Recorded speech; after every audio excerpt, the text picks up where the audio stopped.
جی doctor صاحب، آپ کیا سمجھتے ہیں کہ سیاسی استحکام کے بغیر اکانومی بہتر ہو سکتی ہے؟ آپ کس نہیں، آپ دیکھیے کہ ہمارے ہاں جو سچویشن پیدا ہوئی اس میں تو جو بھی باہر سے سرمایہ کار آیا اس کو اب ایک خاص سیکورٹی چاہیے. چائنیز جو ہمارے بہت قریبی دوست بہت مدد کی. اب پچھلی دفعہ جو ان کے ساتھ کراچی میں ایئرپورٹ پہ اترتے ساتھ ہی ہوا ہے، اور اس کے بعد جو چائنیز امبیسڈر نے ایک میٹنگ کے اندر جس طرح سے اس بات کی نیگیشن کی کہ ہم اس کو کہا گیا کہ ہمارا دوست ہے یا ایسی چیزوں کو لائٹ لیتے ہیں. انہوں نے کہا ہم اپنے بندوں کے مرنے کو لائٹ نہیں لیتے. تو جب ہم اپنے بہت قریبی ملک کو جو چاہتا ہے کہ یہاں سرمایہ کاری کرے اس کے لوگوں کو پروٹیکٹ نہیں کر پاتے ہیں اور مسلسل ہیجان رہتا ہے سیاسی، تو کون سرمایہ کاری کرنے آئے گا لانگ ٹرم؟ اب چائنا کی ہم مثال دیکھ رہے تھے کہ وہاں انہوں نے کہا کہ ہم آپ کی ساری پروڈکشن خرید لیں گے، ریاست خرید لے کی 10%. پہ اب جو اچھے سرمایہ کار تھے باہر کے انہوں نے سوچا کہ اگر میری انڈسٹری کی یوزفل لائف 25 سال ہے تو مجھے تو گارنٹی ہے، کیونکہ آپ کو پتہ ہے کیپٹل نظام میں اپس اینڈ ڈاؤنز آتے ہیں، مگر ایک ریاست کہہ رہی ہے کہ میں 10% کے پروفٹ پہ آپ کا سارا مال کی گارنٹی کرتا ہوں. تو ظاہر ہے وہاں بہت بڑی سرمایہ کاری ہوئی. چائنا کے بعد تو پھر بھارت میں ہم نے دیکھا کہ وہاں سیاسی استحکام بھی تھا چائنا کی طرح. وہاں بھی انہوں نے باہر کیف ان کی ڈیموکریسی ہم جو بھی اس کو کہیں کہ ان کے حالات کیسے بھی ہیں، مگر وہاں ٹرانسفر آف پاور تو ہو جاتی ہے. اور اگر اس دفعہ مودی کو کم ووٹ ملے تو کبھی کوئی الیکشن کے ریزلٹس کے اوپر سوال نہیں اٹھاتا، کوئی بھی نہیں یہ اعتراض کرتا کہ جی ووٹنگ ٹھیک نہیں ہوئی ہے. تھوڑی بہت irregularities تو ہوتی ہیں، تو اس کی وجہ سے وہاں بھی سرمایہ کاری بہت آئی. اور انہوں نے موریشیس کے ذریعے سرمایہ کاری کا ایک بہت بڑا ونڈو بھی رکھا ہوا ہے تاکہ لوگ وہاں انویسٹ کریں اور پھر وہاں سے اپنی اگر ایگزٹ کرنا چاہیں. اب ہمارے ہاں تو کوئی نظام اس وقت آپ نے بہت درست نشاندہی کی کہ کوئی خواب دیکھنا جب آپ کی پولیٹیکل سٹیبلٹی نہ ہو ایک معاشی استحکام آ ہی نہیں سکتا ہے. کیونکہ کوئی بھی سرمایہ کار جو ہے چاہے وہ مقامی ہو، دور باہر کے تو بہت دور کی بات ہے، وہ بھی اپنا، کیونکہ سرمایہ دار کا تو ہوتا ہے کہ جہاں اس کو زیادہ ملے گا اور سٹیبلٹی ہوگی. تو اب کتنی کمپنیاں میں آپ سے عرض کروں کہ کوئی اس وقت میری نظر میں 7,000 سے زیادہ ہیں جو دبئی میں اپنے آفسز کھول چکی ہیں اور پیمنٹس وہاں لے رہی ہیں.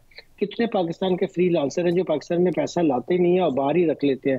اگر سسٹم کے اندر ان کو اس بات کا پورا اطمینان ہو کہ کل کو یہ حکومت نہیں بدلے گی، اور اس سے آپ کو یاد ہوگا کہ انہوں نے تو ڈالر فریز کر لیے تھے، اس کے بعد کتنا عرصہ پاکستان کے اندر سرمایہ کاری کو کتنا بڑا دھچکا لگا تھا.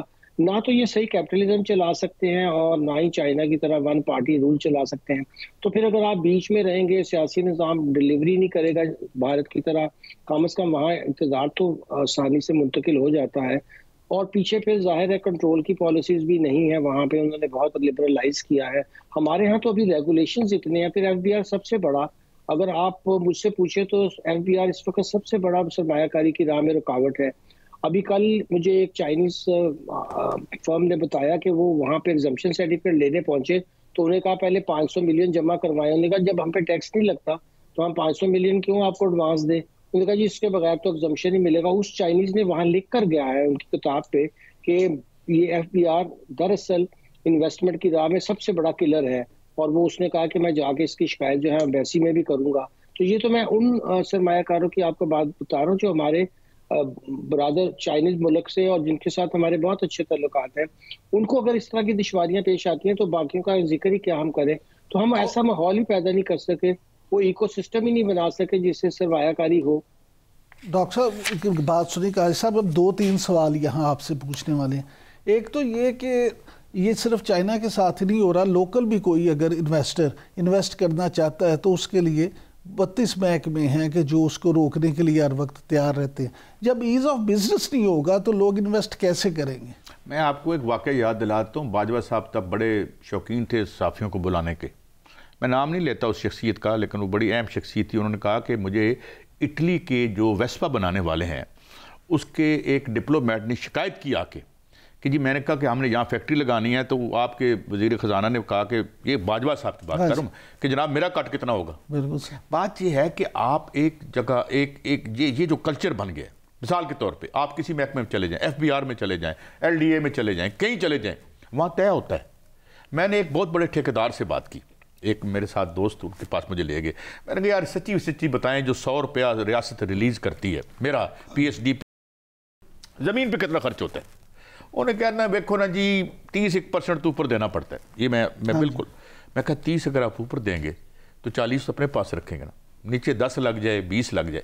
تو یہ کلچر جس وقت تک ختم نہیں ہوتا, یہ لالچ کا یہ جو اس کے نظام کے اندر انگرینڈ ہے وہ ختم نہیں ہوتا, جو کہ مجھے لگتا نہیں ہے ختم ہو, کیونکہ وہی لوگ بار بار وہی جو انہوں نے مال بنائے ہوتے ہیں وہی دوبارہ آ جاتے ہیں, پھر وہ ایک کلچر بن گیا. یہ تصور ملک میں ختم ہو گیا ہے. لوگ کہتے ہیں, میں کہوں ڈاکٹر صاحب بڑے دیانتدار آدمی ہیں, تو کہا اچھا مینوفیکچرنگ ڈیفیکٹ گیا ہے, یعنی جس قسم فریزیالوجی آ گئی ہے. تو یہ کلچر بن گیا ہے جو کہ اس نظام کے ساتھ جڑا ہوا ہے. جب تک لیکن قاضی صاحب کیسا نظام ڈاکٹر صاحب کی آپ نے بات نہیں سنی, وہ کہتے ہیں یا نہ یہ ڈکٹیٹرشپ چلا سکتے ہیں نہ ہی جمہوریت چلا سکتے ہیں. تو دیکھ رہے ہیں ان کی نجی اب ہے کیا, جائیں ذرا دیکھیں نا, ہم لاہور شہر ہے, لاہور شہر میں ذرا آپ, میں نام نہیں لیتا, خوبصورت آبادیوں کا جزیرے دیکھیں, اس کے ارد گرد زندگی دیکھیں, اور وہ ذلت دیکھیں, یہ ہوا دیکھیں, اور باہر نکل کے دیکھیں ہم نے کیا اپنی عشر اور حلیہ بنا لیا. یہ کیوں ہے؟ اس کی وجہ آپ تو یہ بھی نہیں بچ سکتے, سماگ ان کو بھی سونگنی پڑتی ہے, اس طبقے کو بھی سونگنی پڑتی ہے. بات یہ ہے کہ یہ شروع سے آخر تک کی ہے. یہاں پہ آپ گئے ہیں نا, کسی محکمے میں گئے ہیں تو طے ہوتا ہے کہ جناب فائل کیا کہا تھا اپنا ملک ریاض سے بڑا سرمایہ دار کون ہے پاکستان کا, انہوں نے کہا میں فائلوں کو نیچے پہیے لگاتا ہوں. تو یہ پہیے کیا ہے؟ اور ہم نے سن لیا, ہمیں نہ شرم آئی اس بات کی, نہ ہم نے تحقیق کی, اور بھائی کیڑا پہیہ لایا ہے اور کنوں رشوت دیتی ہے کنوں نہیں دیتی, کسی نے پوچھا نہ وہ. So this has become a way of life. But میں ایک بات کر دوں, ایک کوالٹیٹیو چینج آتی ہے. جس طرح کوالٹیٹیو چینج آپ نے سری لنکا میں دیکھی, جس طرح آپ نے بنگلہ دیش میں دیکھی, ریسنٹلی انڈونیزیا میں دیکھی, کینیا میں آپ نے دیکھا کہ انہوں نے پارلیمان کا کیا حال کیا تھا. سو آئی تھنک کہ کوئی ہوش کے ناخن اگر ہم کر لیں, اور کوئی بھلی بھلی عام آدمی کیا کہتے ہیں, وہ کہتے ہیں کہ میں نے ملک ریاض بنا دو, وہ تو کہتے ہیں 3 ٹائم کی روٹی دے دو یار تو میں خوش ہوں. ہم وہ دینے کو بھی اب تیار نہیں ہیں. تو I think we are playing with fire. بالکل ٹھیک ہے. ڈاکٹر صاحب آخری منٹ ہے, صرف جلدی سے بتا دیں کہ حکومت نے یہ خبر ہے کہ فیصلہ کیا ہے کہ IMF سے رجوع کیا جائے گا کہ پراپرٹی ٹیکس میں کمی کی جائے. آپ کیا سمجھتے ہیں, اجازت مل جائے گی؟ نہیں بالکل نہیں, وہ آپ کسی قسم کی رائے دینے کی تو بات ہی نہیں کرتے. وہ تو کہتے ہیں کہ آپ اپنا سسٹم اور بہتر کریں, کیونکہ آپ بہت کم لے رہے ہیں پراپرٹی ٹیکس. جو بڑے بڑے ہاؤسز ہیں اس میں تو آپ نے پراپرٹی ٹیکس لگا ہی نہیں ہوا. اب جو بھی ہم تھوڑی بہت اگر ایسی بات کریں بھی مراد کی, تو IMF بالکل اس بارے میں کسی قسم کی کوئی لچک دکھانے کو تیار نہیں ہوگا. اور سچی بات بھی یہی ہے کہ اگر دیکھا جائے تو ہمارا جو صوبائی نظام بھی ہے ٹیکسوں کا, وہ بھی اس طرح ہی خراب ہے جتنا کہ ہمارا وفاقی نظام ٹھیک ہے. جب ہم فنڈامنٹل اسٹرکچر ریفارمز نہیں کرنا چاہتے, چاہے IMF ہمیں 24 دفعہ کہہ چکا ہے, اور وہ پھر ہمیں پیسے کیوں دے دیتے ہیں, وہ بھی ہم کو پتا ہے کہ وہ ان کے بھی یہاں اسٹریٹجک کا انٹرسٹ ابھی بھی ہے. جس دن وہ بالکل ختم ہو گئے تو وہ پھر بالکل نہیں ہمیں دیں گے. مگر تاحال پاکستان کا کام اس طرح چلتا رہے گا, اور تھوڑا بہت ویور امریکہ کے کہنے پر پھر IMF دے بھی دے گا. تو پاکستان کو بہت سوچ سمجھ کر اس وقت اپنی مقامی جو لوگ ہیں, جو سرمایہ کار ہیں, بہت پیسہ ہے پاکستان میں بھی, اگر اس کو صحیح سہولت دے دے, یہ جو ابھی قائد صاحب نے باتیں بتائی ہیں اور ہم بھی جس پہ ذکر کرتے رہتے ہیں, اگر اس سسٹم کو بہتر کر لیں تو یہاں سے ہی بہت سرمایہ کاری آ سکتی ہے. مگر وہی پاکستان اگر سسٹم کو بہتر کر لے اور حکومت مقامی سرمایہ سہولتیں دے دیں تو یہاں پہ بھی سسٹم کو ٹھیک کیا جا سکتا ہے. Thank you very much doctor صاحب, آپ نے ہمیں ٹائم دیا.